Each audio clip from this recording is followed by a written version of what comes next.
members of the audience are welcome to make comments at the time designated on the agenda. Please register on the sign-up sheet and limit your comments to 3 minutes when your name is called. Out of respect for all individuals, please refrain from personal criticisms in an open forum. And please reference policy 167.3. And please make all comments directed toward the board. Do we have a motion to approve the agenda? Motion to approve the agenda as presented. Support. All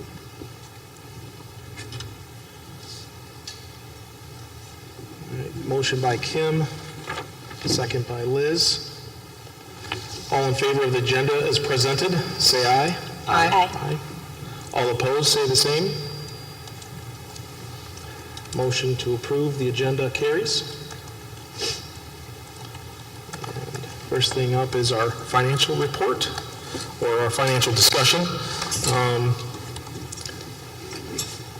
We have a discussion regarding the potential bus purchase. Yep, and Scott works really closely with Mike Nybor, our transportation director, on this, and so I'm going to turn this over to Scott, and then if I need to, I'll fill in some gaps, but I'm sure Scott has the information for you. Okay, yep, I posted a one-page ditty out on Moodle, if you saw it or not, but recently we had our bus inspection, and 3 of our oldest buses, the 2005 buses, were red tagged, didn't pass the inspection, so they're immediately taken out of service. These are 18-year-old buses, and typically the longevity of a school bus in the state of Michigan is about 15 years. So these outlived, a normal life cycle of a bus. It would have been about $12,000 to $15,000 each to repair these buses, these 2005 buses. They're not ones that are used every day on regular routes. They're sub buses, so they're used, for, sometimes field trips and sporting events, things along that line. So, but they're taken out of service, and kind of need them. They are used regularly, just not on regular routes. So Mike went out and contacted Holland Bus, and they do have several used buses on their lot, 2016 buses. And, all of them are somewhere around 50,000 miles on them. And it would be about $60,000 a piece for, somewhere, some higher, some lower, to purchase those used buses. So, they're about, been 6 years on the road, so they would have, probably 9 more years of service left in them. They're diesel, 77 passenger, which are, what we would need. A new bus these days for a diesel is anywhere like 100 and, depending on the options and features you get on it, $115,000, $120,000. So this is about half the price of a brand new diesel bus. So, the proposal is, purchasing these 3 used buses from Holland Bus. It would, financially make good sense for us, and we've got the money in our capital projects fund that we could get these purchased and get them all fixed up and on the road quickly, so we wouldn't have any issues with our spring sports schedule. If we didn't do something soon, there would be issues transporting the kids for spring sports. Now, our regular cycle for purchasing buses, we were planning on, possibly getting maybe around 5 in 2 years. So if we can pick up these 3 newer used, we probably can wait until about 2026 to go out and purchase new ones to replace some of our oldest. So it would help us in the long run. And just to add to that, Holland does, this is buses that were on lease agreements. So there are districts that don't own their own buses, they lease them, and then every 3 years, they can rotate through 3 new buses. And we actually had this agreement when I was in Pewamo, Westphalia, and one of the nice things about it is the Holland mechanic comes out. So you get this expert who services the buses and makes sure they're pretty well maintained. And so it's a good deal. So what happens is the 3 years are up, and then somebody might turn those buses in and get 3 new ones. So then those leased buses are available for purchase. These are probably buses, since they're 6 years old, that went through 2 lease cycles, and then they got turned back in. But generally speaking, because they're leased vehicles, they are pretty well maintained, and so that's good news. And like Scott said, this would give us an opportunity to kind of, like last year, year before, we purchased 7 propane buses for the price of about 5 because there was a grant out there. So this will give us that opportunity then to see if some other grant comes along in the next couple of years. And as Scott said, this will also help because when spring sports comes, we use a lot of buses for all the baseball and softball and track and soccer. And so it'd be nice to have them.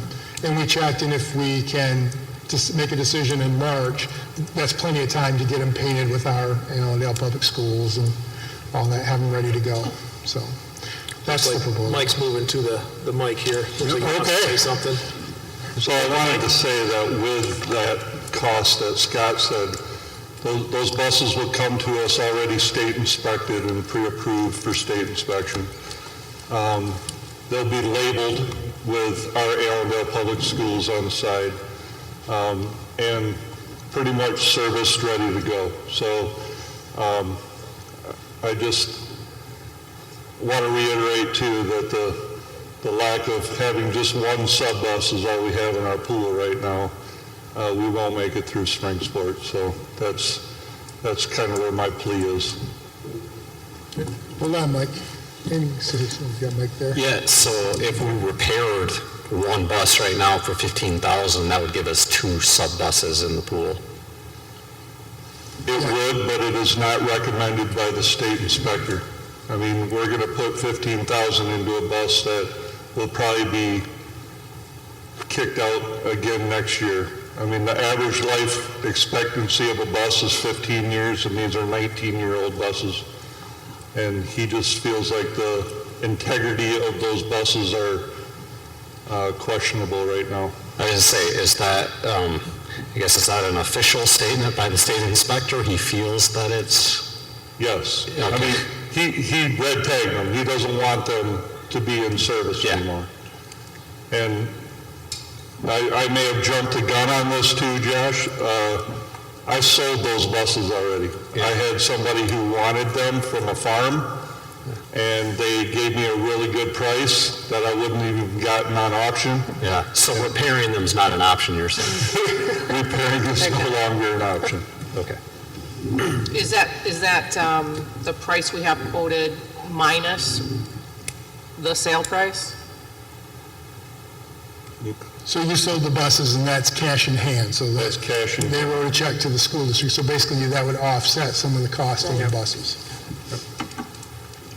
Yeah, it's not like a trade-in or whatever it's. Okay? So we'll be deciding on this on March 13th then. Yeah, I have a question. What about leasing? Have we gone through the costs of leasing and what that process would look for us as we've done in the past? What's the cost versus benefit? Because if we can lease for 2 years, then we could buy those 5 buses at the end of that 2-year agreement. You guys explored that at all? You're saying if we lease the 5 for 2 years and Yeah, then you purchase said- them after 2 years? Yeah, you said if we repaired the buses, it would get us by until 2026, but if we were able to stretch it out in 3 years, we would buy 5 buses. So does it make sense to lease until we can get those 5 buses? So you're saying lease brand new buses off the lot right now? Is that what you're saying? Like, I'm asking if you've explored it, yeah. We have in the past. We've looked at leasing versus buying, and it did not make sense to do that. In the long run, it kind of similar to leasing a car, and turning it in after the lease. You're better off buying it if you can keep it for a longer period of time. you know? A lot of schools are going away from the leasing process because it's just, they're losing money at the end of it more than they're gaining anything. And because the interest rates as well, Yeah. they've gone up so much, so the lease pricing is going up much more. Thank you. The nice thing for a smaller district like PW is that because the buses were serviced by Holland, they didn't need a bus mechanic. You know, they only had 8 buses, and so to hire a mechanic or have a mechanic on call, it was so expensive to transport. We had to tow the buses 20 miles away to get them repaired in St. John's and then bring them back this way. That's why it made sense for a smaller district, but I'm not sure it would work for us as well. Good questions.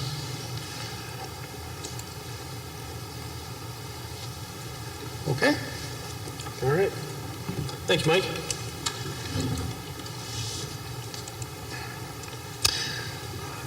Seventh grade social studies. We have a new textbook, attachment number 1.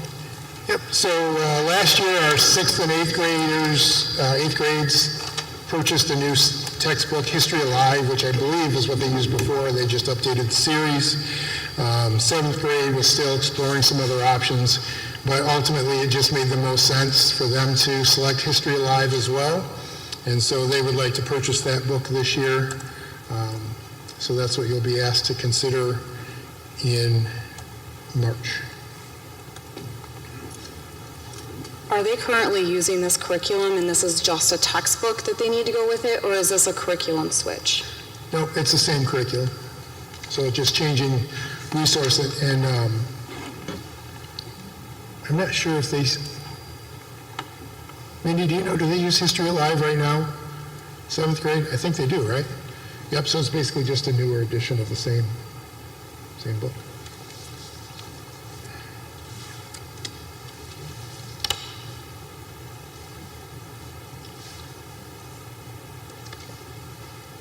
So again, that will be discussed.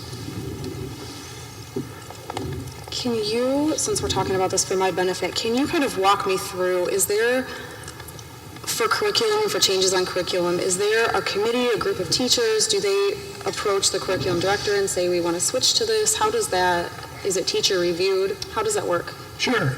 Because of the expense associated with updating textbooks, we have it on a rotation, and it's usually a 5-year cycle. And so each year, last year was technically the social studies cycle, but we didn't want to force the 7th grade teachers until they were prepared.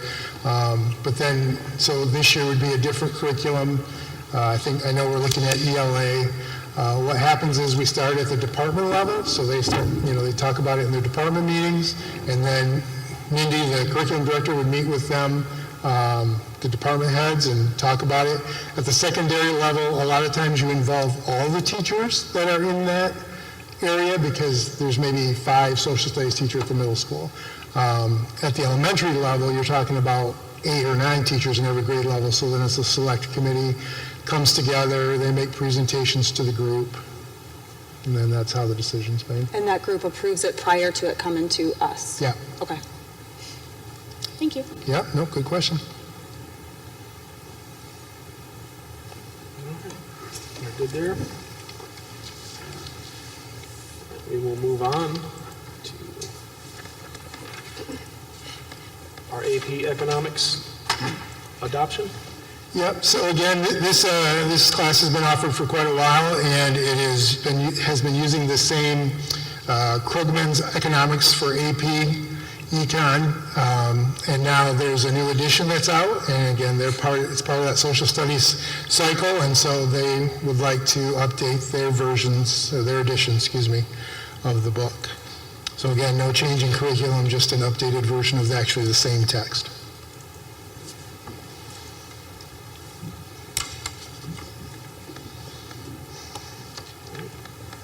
Discussion there? Anyone? All right.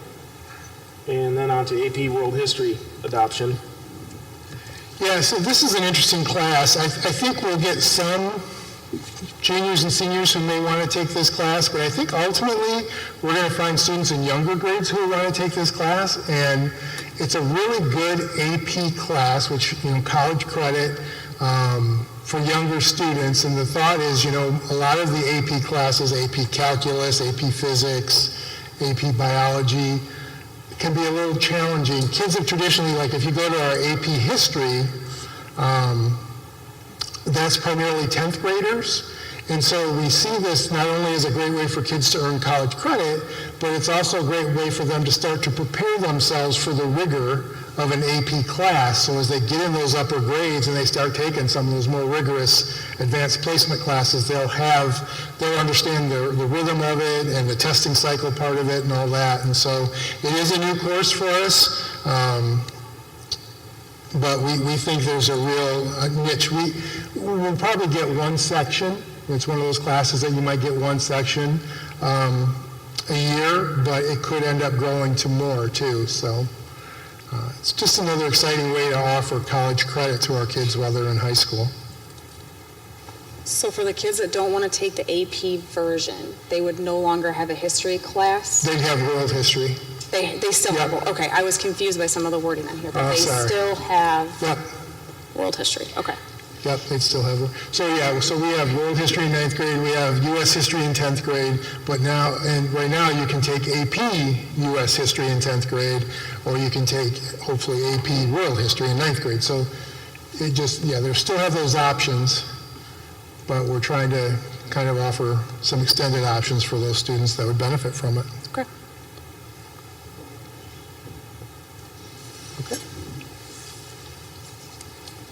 And adding a new class here as far as staffing.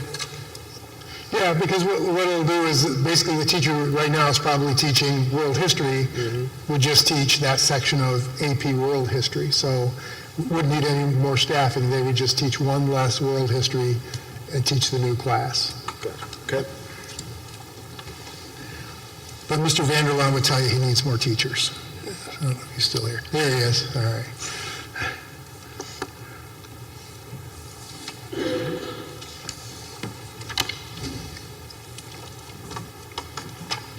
All right, we'll move on to policy.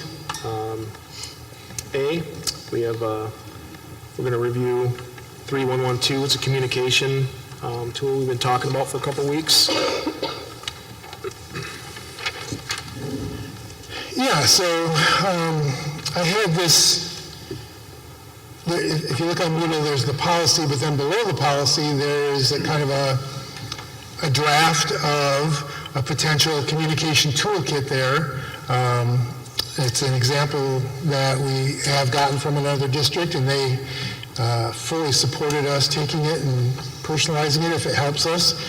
And you can see that communication toolkit really spells out clearly for parents in some respect, but also teachers in another respect. So, if you have a question about curriculum, who do you talk to first? Well, check with the teacher, check with the principal, check with the curriculum director, superintendent.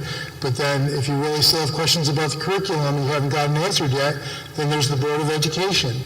And the same thing for special education. Start with your teacher, go to the principal.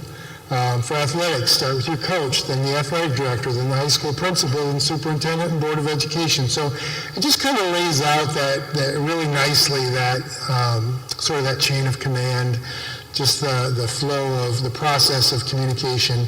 And I think that there was some concern. I think this is a great tool, but then I think, and I don't want to speak for the board, but I think there was some concern that maybe it conflicts with policy 3112, so if we like this toolkit, we may need to take a look at the wording of 3112 so that they match, if I'm saying that correctly.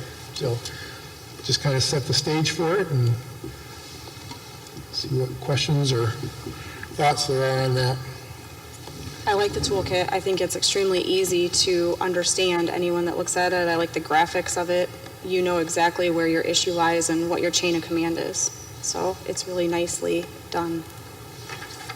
And also, if somebody is skipping through, like jumping from whatever to straight to the superintendent and not talking to their principal or their teacher or whatever the case is, we all can refer back to this very easily and see the chain of contact. It's good. So if we wanted to use something like that, if we look at this policy and the language in it, do we need a policy that says it? Do we need a specific policy if we have a toolkit? Do we need 3112? No, it's not a required policy, and it's not necessarily one that every district has. Like I said, most of them still have it, but I'm sure it was part of the package with Neola when we purchased Neola, so. It would then fall to the handbook at that point, because this is just a communication tool, a visual communication tool. So then if you eliminate 312, So essentially, we just need to take what that tool says and write that as we need to policy. write that into 312. Yes, so that policy supersedes the I think handbook. that the toolkit references communications between parents and community with the staff in general, whereas the policy relates specifically towards board staff communication. So I don't know necessarily that they're incongruent with each other. I think that they can work simultaneously with each other. And I think that the spirit of 3112 is to prohibit individuals, specifically staff members, from thinking that they can approach a specific board member and get their thoughts on what that board member thinks, and therefore then consider that's what the board thinks. So I'd say that's what the spirit or the intent of the policy is. I think reading into it that individuals cannot talk to, so individual staff members cannot interact with board members or share their thoughts within reason. And it goes into detail of that in C.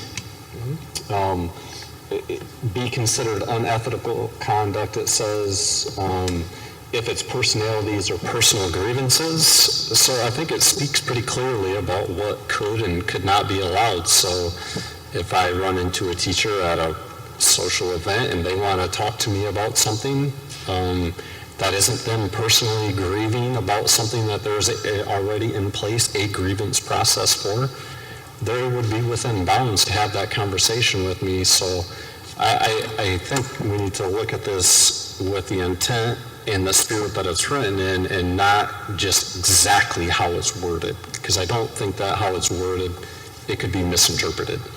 Is there maybe just some words then that we can input to clarify that a little bit more? Because I agree, one person can't speak for the full board, and that's not the proper chain of conduct, but it gets confusing. So I'm wondering if we can just I don't know that it's confusing or think that it is, because for things that have a process, so there is a specific grievance process. So if a staff member wanted to come to me and grieve about their employment somehow, there's a process in place for that, which they are aware of and which this policy spells out. So I guess to answer what you're asking for, I think that the policy would have to state everything that there was okay for them to come and talk to me about, which is probably longer than what is not okay, which are things that there's already a process in place, which it says the grievance process specifically. So I don't know that it seems unclear to me. Well, from my perspective, when I first read this, it's pretty clear. It reads, the basic line of communication will, however, run through the superintendent. Yeah. So that communication has to run through the superintendent. And then you read the next, underneath A, it'll also be submitted through the superintendent. But it also says communication to the board. It doesn't say to individual board members. Right, through the So superintendent. official communication to the board. So if a teacher wants to communicate with the board, the communication should come through the superintendent. If a teacher wants to communicate with Liz, said teacher could communicate with Liz. I don't think that that would be in violation of this then. Okay. I see what you're saying? And maybe that's just reading it too simplistically. Well, and I think also how I'm seeing it is if a staff member had a question on, they went through the entire process and they wanted to get different information to the board, and they specifically didn't think that the superintendent was delivering it, I mean, it's still, there's a line that says it's not intended to deny anyone the right to appeal to the board important matters. So, I mean, there is still that catch-all if someone still feels like they're not being heard. But going through the procedure first. Right. I have two thoughts. One is, already I think, there's the mechanism for members of the community, but also members of the staff, to send email to the board through our website, right? I don't get that. So they're already communicating with the board, not through the superintendent. So I think that has proven itself to be okay, right? Like that's okay. Usually somebody from the board contacts me and says, hey, we got this, let's talk about it. The other thought I have is that I'm wondering, based on what Liz is saying, is there a way to put something in here that says, because the communication toolkit talks about communication, the employee handbook talks, I believe it's the category, it even says like problem resolution or something like that. So is there a way to put something in here that, staff should remember there is a communication toolkit and there is problem resolution highlighted in the handbook, just so it reminds them that there are other avenues for, sort of approaching that. Those are just my thoughts. And because I agree with Josh, there is some purposefulness to this policy, but I do think, like I said, with the email, we're already having that sort of flow of communication, and so I think it can be done. And like Josh said too, they talk to you at a sporting event, so maybe there is some way to adjust the wording so it just kind of reminds people to reference to. And I like the graphic too. I mean, I think it's really helpful, because there are times where, as a parent, you're in the heat of the moment and you see someone and you want to just say it, whereas it would be appropriate maybe to go to the teacher first or something else. So. Yeah, and there's a couple of those categories, like I got an issue with facilities. Who do I talk to? Oh, here's who I go to first. I got an issue with technology. That's a big one. My kid's Chromebook, their password, or whatever. Who do I go to? And so this toolkit really is a good informative way of doing that. So. And just to clarify, oh heavens, she's got issues. Just to clarify, the toolkit is in the employee handbook and in the student handbook? So this toolkit's brand new. Aware. That's brand new? Yep. Okay. Yep. This is an example. We took a template from another district. We actually beefed it up because they didn't have technology in there. So we enhanced the graphics and added technology. So in the employee handbook, it talks about problem resolution, I think is what it's called. And then in their individual collective bargaining agreements, there's a grievance procedure. So there's several different ways. This, to me, feels a lot more informal. Like, hey, I talked to the principal, I talked to the superintendent, but I want you to know, right? And so I think that toolkit's really, I think it would enhance what we already have. So maybe just putting some language in this policy. I don't know if Liz, I don't want to speak for you, but that's kind of what popped in my head when you said that. Yeah, that's what I'm thinking.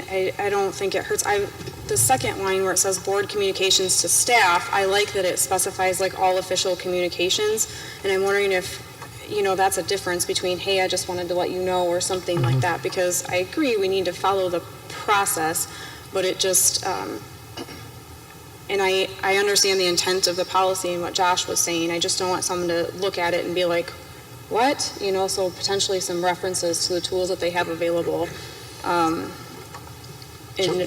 Yeah. Like an item D, maybe, item D, other potential forms of communication or lines of communication or something like that, or change the wording within the... So anyways, I don't know how you want to, if you guys want to work on that, if you want me to draft something out, or somebody from the board wants to bring a proposal. Yep. I think it's good, as you say that, working through, is something just a conversation, or is it an official, issue that they're having? And Right. As you read that, Liz, it said, all official communications, but as Josh was saying, if we see someone at a sporting event and they're just saying, hey, help me understand this, that's a different conversation. That's not necessarily official. Yeah, I'm wondering if, like in A right here, where it says all communications, if we insert the word official and make them match, that would help clarify that as well, where it's staff communications to the board.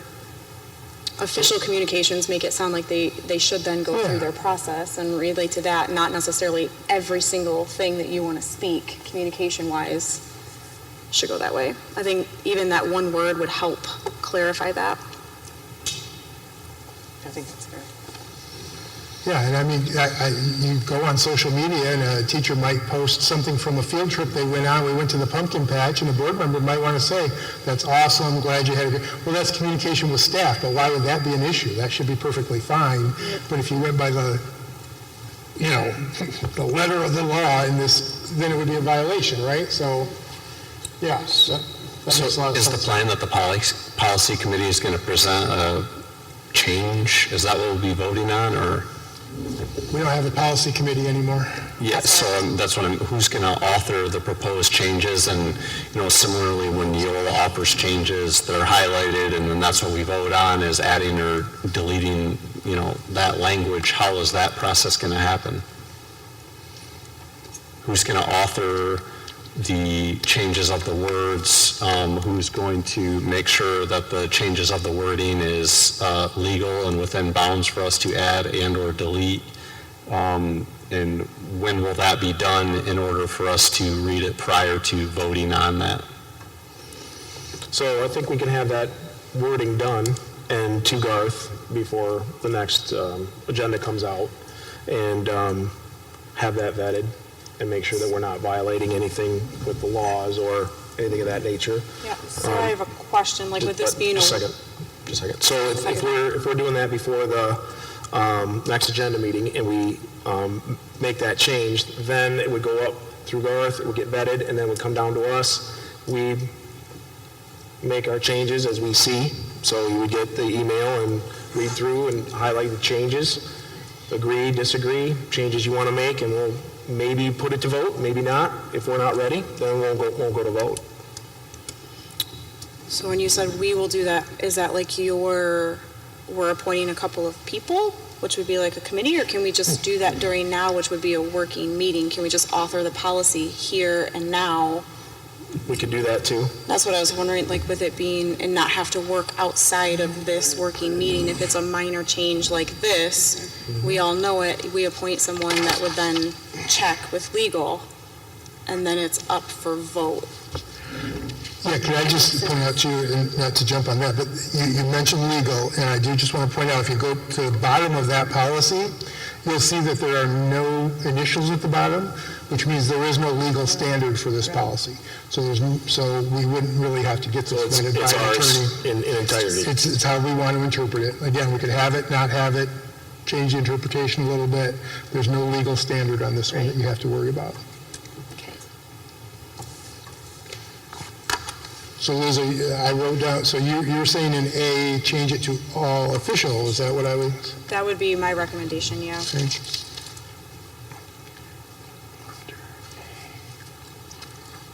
So say we have something that is initialed at the bottom, then how are we going to proceed?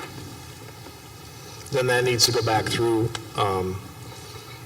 Neola, or what was the other one? The Michigan, there are two symbols that are at the bottom, and then you have to go back through and make sure, because one is, Well, there's a lot of symbols. yeah. I was going to run Make through sure this because we go through the proper channels depending on which symbol is in there. Then we have to go run it back through that body, and then it comes back down to see if our changes are allowed or legal to make.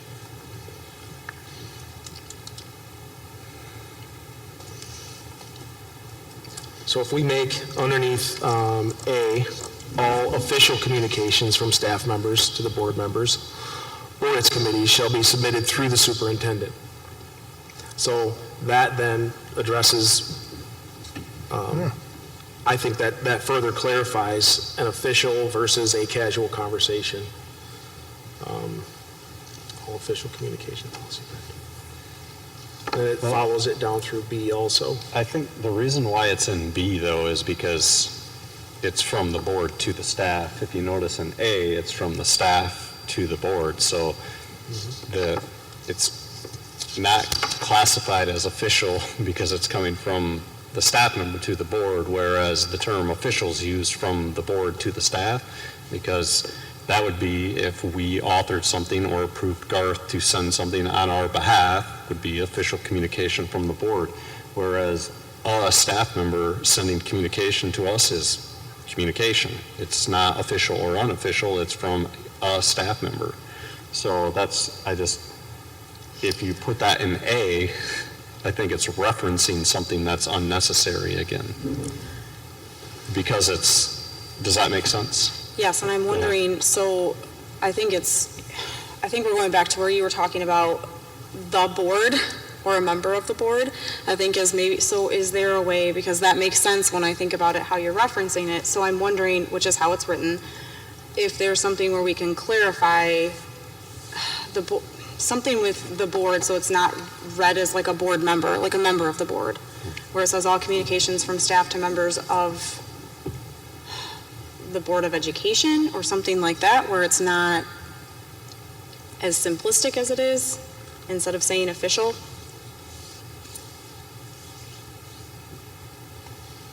Would that be helpful? Is there a difference between communication and resolution seeking? Because, again, right now, you're getting communication through emails. You can get communicated through emails. I don't know if you've had those yet. And so that technically doesn't fit with this, right? Technically, staff can already communicate with the board through that group email link, and they've done that. But that was a lot of times that's for informational purposes. Hey, we want you to know what's going on, or we're concerned about, buses this, or food service that, or whatever, something going on. But is there a difference then if they're seeking resolution? We want to make sure they go through the right resolution policy. So again, we don't conflict with the collective bargaining agreements or the handbook. Yeah. So I don't know what the word. I might recommend giving it more than tonight to think about the wording.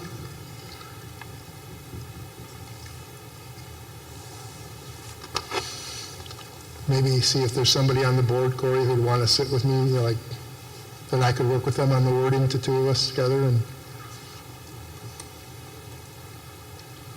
if that makes sense. Any volunteers? A couple of members. Okay, you can work on it. So, I realize we dissolved our policy committee, but, wouldn't that be what the policy committee does and then brings it back to the entire board? Mm-hmm. So then we have this full discussion on it, but the policy committee would be a group of 3 individuals that would meet with Garth and go over some of this verbiage to do that? So, Kim, that's what I'm thinking too. I don't want to lose sight of dissolving the committees was so that the work would happen here. So that's why I'm wondering, us thinking out loud and doing that kind of stuff was kind of the thought. I don't want to do more subcommittees if we don't have to, especially for what seems to be a potentially minor change. It seems like we should just be able to take care of it. So I guess that's my only, not that I wouldn't want to volunteer, that's not what it's about, it's more So I guess the intent of the working meeting. Which I understand, so I get it, and that gives all of us an opportunity to speak to a policy change or a verbiage change or whatever we're doing, right? My question is, but would it make, so I'm thinking out loud here, would it make sense for a policy committee of 3 plus Dr. Cooper to say, hey, we looked at this policy, there's some ambiguity to it, we'd like to clarify it, this is what we thought, and then it comes to the entire board and we can discuss where it was. We'd always discuss where it was and where, the committee recommends that it goes to. And we still can make changes to it. It might have to be pushed back, but we could still make changes to it. But that's historically what our policy committee has done, and it seems to be kind of what we're doing here, but then, when Dr. Cooper's asking for some people to then get back together and do it again, then it's like, okay, well, now we're going to make another group to go do this. So my thought is, having, this is my first work session, but having worked through just this first thing, would it make sense revisiting a policy committee? next I like that we get to March. talk it out loud right now. I mean, I was part of the policy committee, and this is what it was, but less of us, obviously. Right. So this is basically what it would be anyways. Right, so I think that would be great for you to stay on it, and you could be one of the three then, and then bring it back to the entire board. Do you have concerns with just, if we have the policy up here and we're making changes, with just authoring it and doing it here? Are you thinking it's just because of the time of the discussion that it takes? Is I that think kind of what we're you're thinking? working a little repetitively, like, we're working through like a normal policy committee would. Right. Anna, you were on it, prior to, and said this is very similar to what we did before. So just in my brain, it makes sense that if we have three people going over that and, around a table saying, this language makes sense, this doesn't make sense, again, they make, like here, we're making no decisions, we're voting on it in a couple of weeks. It just makes sense to me to do it that way instead of potentially talk about some changes here and then say, all right, hey, we like this word, these words, or we didn't come to an agreement on the words and we have to go back and kind of formulate some words because we want to think about it for a little bit, whereas that's what the committee would do. I mean, I'm just thinking out loud to like making it easier for them. I just don't know why. Well, it's going to be, in my opinion, it's the same versus if we, instead of having 7 or 5, we would have 3. And we would be talking about it together in a closed room with 3 and then bringing it to Garth versus sitting in front of microphones and hashing out language in a policy. Right, but it still always will come back to the full board. I mean, Yes. policy Right. committee cannot approve anything, they can just say Right. this. And we always would say, I think Elliot was our chairperson before, he was very detailed on kind of the work through of it and how they got places, and, he knew the policy inside and out, which was awesome. And then we could say to the policy committee members, well, what about this? Oh, yeah, we thought about this, and this is how we worked through it.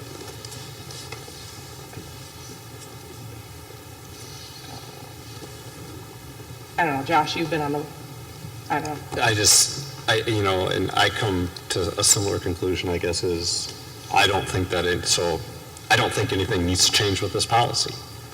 So then what? I would offer, same thing, we can have this conversation, but I guess what I would prefer is if someone thought a policy needed to change, they would propose new language to be considered. And then we'd have a discussion. It's kind of similar to, again, how Neola presents changes to us. It comes highlighted, and then we discuss the highlighted portions in conjunction with the entire policy, but it gives an idea, whereas this, it's kind of like we're just throwing stuff up in the air going, I don't know if I don't know if that's necessarily accomplishing anything either. I'm totally cool with that happening in this meeting. I just would prefer that somebody would come with if this is what I would like to discuss, and here's Would it change? Here's the proposed Would it change? language of a change that would be considered. What do you think? I just feel like it gives us a little bit more of a targeted area to address versus we don't know if this policy is good, and not, just paraphrasing. So I guess I would like it to be a little bit more defined. And I get it, this is a transition because we transitioned from having a policy committee, which did that, to this style, so. Can I clarify, Josh? Because I like where you're going with that. So you're saying, let's say, for example, I wanted to talk about this policy.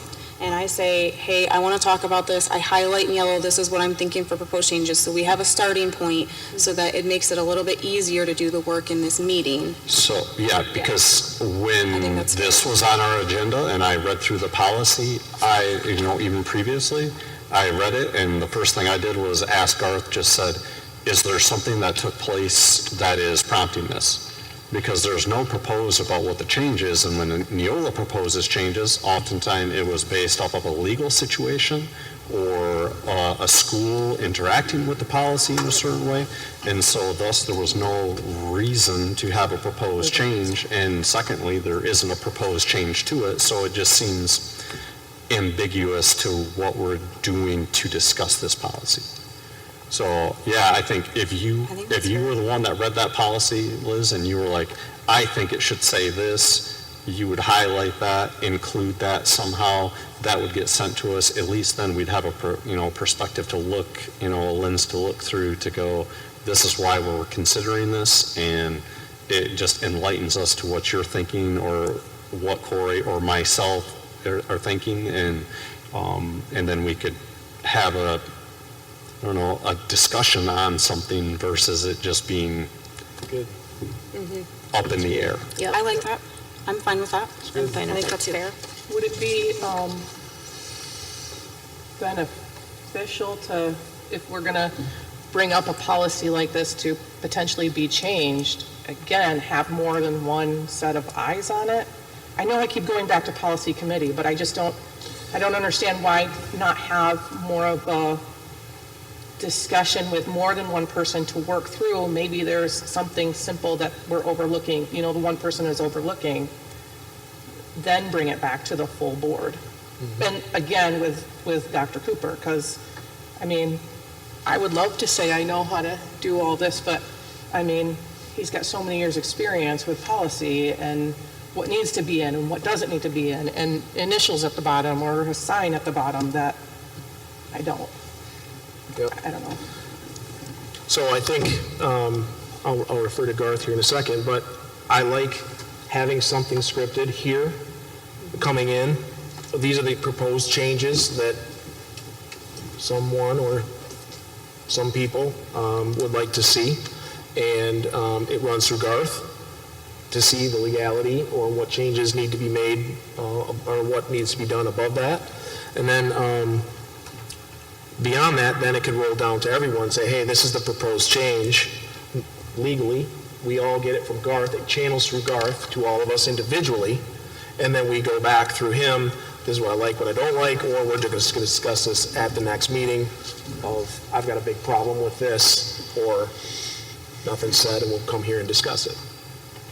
So in that respect, are we then asking Dr. Cooper to, if we want to change to a policy, to vet everything through our attorneys before it comes back to the board? If it's got those, whichever symbol it's got in there, NCO. yes. Would Neola normally, if we wanted to make changes to something, would they help us out with that, or how does that work? So the way it works with Neola is that part of what we pay for with Neola is that Varnum law vets out all the policies as they're written to ensure that they are in alignment with the legal code. If we chose to change the language in a policy that has a legal standard to it, Varnum no longer promises to stand behind the policy is all. So then if you want to make sure that you have legal backing, you'd probably have to vet it through, we'd have to vet it through our own attorney at that point. So. And the legal backing would only be for the policy that was changed, correct? For that one policy, yeah.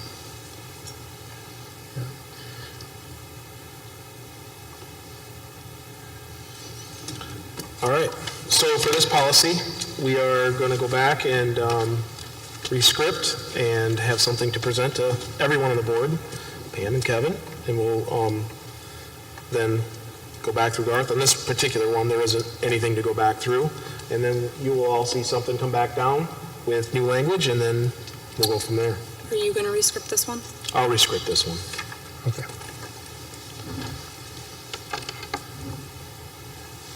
Okay.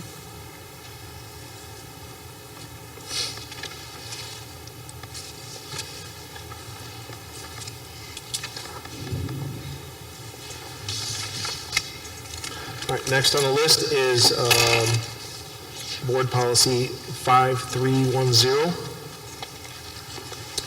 So I guess if we're going to set the standard where we, if we wanted to talk about it, does it make sense I know we've got, we approved the agenda to go over the next two, which are both policy things, but would it make sense to, because when I look, again, like Josh, I looked through this and I wasn't really sure, like, if there was an issue, and I wasn't really sure what changes, someone was thinking about that I could kind of work through on my own prior to the meeting. So would it make sense for this policy as well as the next one to do the same type of thing, whoever brought it up, Yeah. make whatever proposed changes or whatever their thoughts were, and then get it back before our next meeting? Yeah, I think it can go two ways. I think it can be a discussion item, or it can be a, hey, this is what I found. What is your history on this? Because you've been here longer than I have. Maybe you could enlighten me on X policy. So we can have that discussion, and before I go in and say, I want to change all this, not knowing full well what that policy was intended for, kind of like Josh was referring to, the spirit of it. Maybe I'm missing something. So, Just for today or moving forward with all policy? well, like I said, it could be either way. It could be for bringing it up for discussion, or we could bring it up and then have it all rewritten and say, hey, I want to put this forward and see what you guys think. Okay. So just personally for me, I mean, going over and however we do it today is, whatever we decide, but it would be beneficial if there was some context to, obviously I have the policy, but some context to why it was on the report. And like Josh said, did something get brought up? Are we having an issue with something? Or Okay. The reason for either a discussion or the reason for a proposed change. Correct. That's fair. For context, I can tell you guys, I asked for this one to be talked about. I was reading through these and I was concerned with some of the language in this policy, particularly at the end where it talks about invasive physical examinations, where it says any medical exam that involves the exposure of private body parts or any act during such exam that includes incision, insertion, or injection into the body. I'm just wondering if this was passed, I can see in 2018, and I didn't know if anyone could provide context as to why that language would be in a school policy. Do you want me to speak to that a little bit? Anyone? All right. First thing I'm going to do is I'm going to pass these down to you. This is a crib sheet right here. And basically, this will, as you go through here, and you look at different policies, at the bottom, you'll see several different codes. And so this is just kind of the key to cracking the codes. So if you see MCL, that means it's from the Michigan's Compiled Laws group. And so there's a Michigan law that goes to it. If it says CFR, that means Code of Federal Regulations, so there's a federal law for it. USC, as this one has, is from the United States Code. If you ever see EDGAR, that is the Electronic Data Gathering, Analysis, and Retrieval System. Basically, that's on purchasing. That's the only time you're really going to see those. GASB is Government Accounting Standards Board, and that typically only impacts our audits. You might see AC rule at the bottom. That means it's from a Michigan Administrative Code. Typically, that has to do with teacher certification. PA means it's from a public act. FR means it's from a federal rule, and a federal rule is usually attached to some federal law, but it's specific rules from a specific agency, so you might see something about flying drones from the FAA.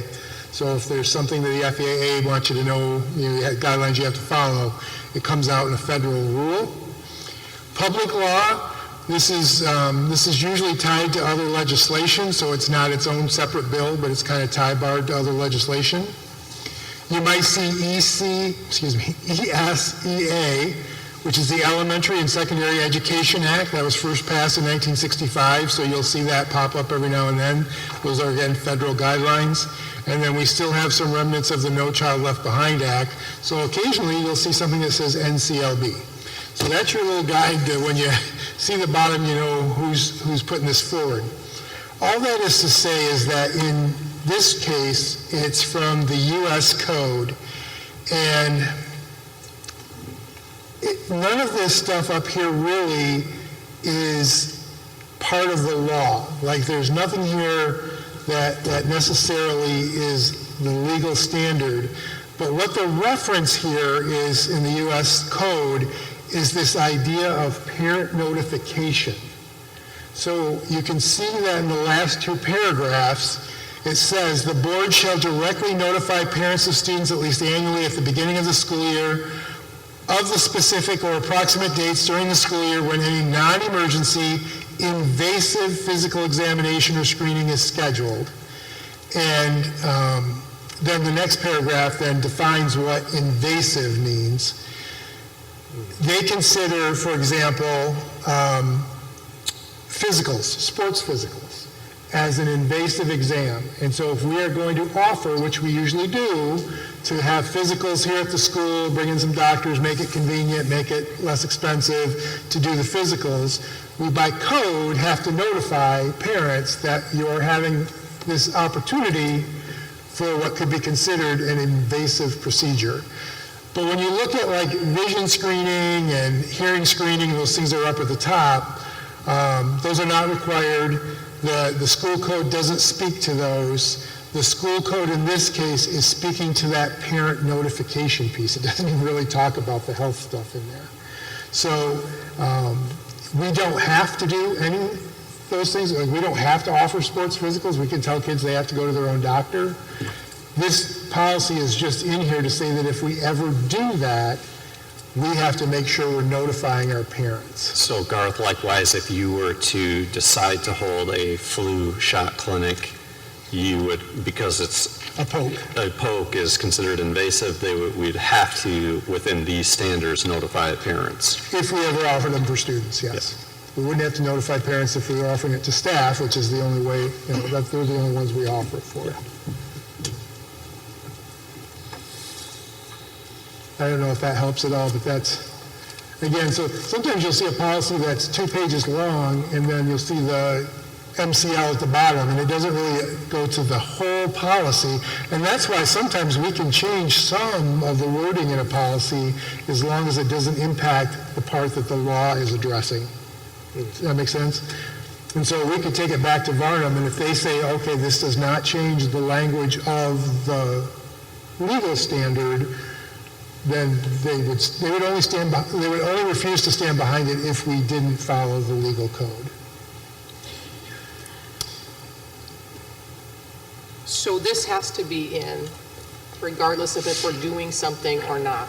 Yeah, so we have always used the announcer at the beginning of the year before school starts. We always have about a half a page, or maybe about a half a page, and it talks about there's certain things that we have to tell our public, like the directory information, this health information, and it goes in that in the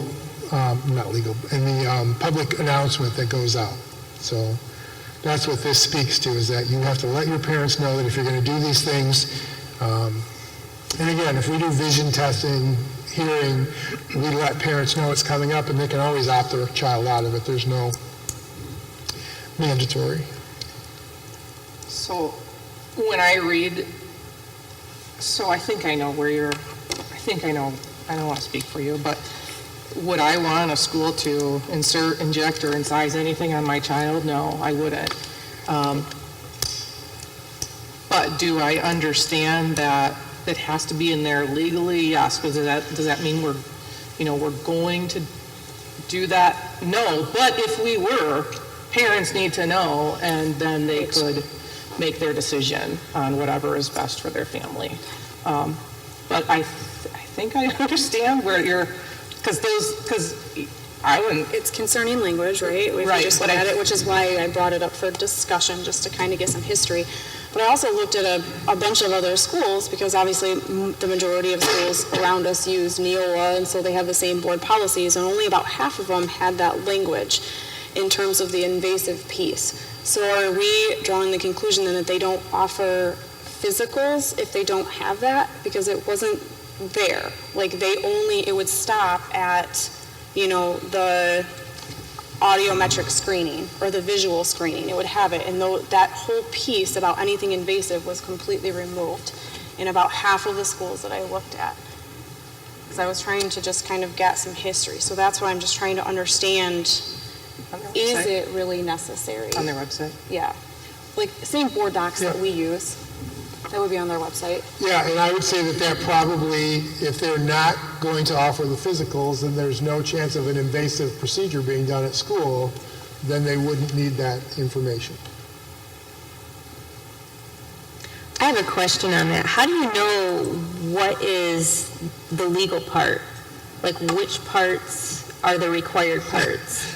Sorry, I copied and pasted into Google, and then, that's how you learn. The Honestly, 20 USC? Yeah, you post Yada, that yada, into yada. Google, and Okay. it shows you. And actually, if you go into that, I'm gonna type that. school code, this is like number 19. There are 18 other things that have absolutely nothing to do with this policy.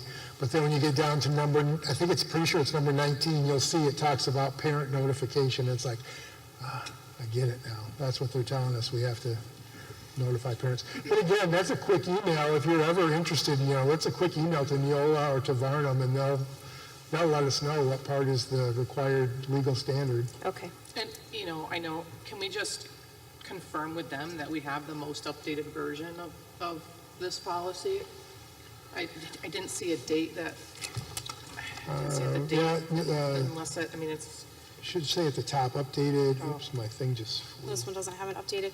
But it was schools like, the schools that didn't have the invasive language at all, that also used Neola, was Granville, Wyoming. I found it, they have to offer physicals, I would think. Yeah, you would think so. So that's Such a why big school. I would just like confirmation that we truly have to have that language in there, Okay, would be helpful for me. sure. It was adopted on 2018, which whenever you see October 8th, 2018, that's when we initially brought Neola on board. That 2018 October was when we officially, so it was part of the whole package when we brought it in. And they haven't updated it, so where it says Neola 2002 at the bottom, that means that legal standard hasn't been changed. The U.S. school code hasn't been changed in that since 2002. So Garth, you're going to check with Yep. Neola and Varnum, and maybe Liz, could you give Garth a list of those schools? I sure would love to, And yes. maybe use your contacts, Garth, to see what they think about it. Liz, when you were looking at theirs, was that second paragraph the same, the board shall? Did it include invasive physical exam or screening in that portion, or was it just this portion? The definition? No, it was that whole second paragraph, that it just didn't mention anything invasive at all. Most of them still kept language of parent notification. Actually, all of them did. So I looked at that as far as what language they kept and what they didn't. All of them stated that if they were going to do any of the above, which was the vision screen, all of that was the same. They would notify parents. But then just the terminology where it starts talking about the invasive exam, that whole thing was gone, so not just the definition. Okay. So, and I'm trying to work my head on why that's in there. And I guess, just speaking out loud, could it be that it is maybe helpful to parents to know that there won't be these type of circumstances with their child without some sort of notification? Yeah, versus it not being in there at all, and then you wonder, is it legal to give my child a vaccination at school when I didn't even know about it? And so maybe this covers to make sure that parents will be notified, because I sure as heck know I would want to be. Right. And would make that decision. That's just my thought on if it, I would hate to pull it out and then have some people think down the road, well, can they do that without notifying us?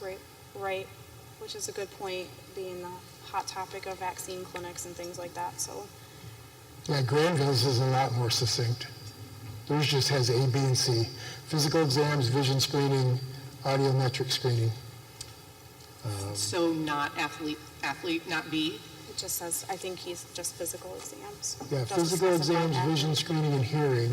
Okay, so physical exams could be like a license. So theirs basically takes out the first sentence in A and B, and then takes out everything after, it takes out student physical exams, and it takes out everything from any health service down. So I'll check if we don't. See, that's an example where Neola gives you options, and you don't have to take all the options. Sometimes we do, and sometimes we don't. But that's the situation where we did take that. But I would hate to not have something offering athletic physicals and letting our parents know that we can't, we can't do this without, not that we want to, but we can't, we can't just. Right, no, I have no interest in wanting to take out any of like the parent notification or anything like that, but anyway, that's, But I understand where you're coming from. Those are words that. so yeah, Garth, I can give you some more of those schools that I found just to maybe bring it back for some more context of what is required and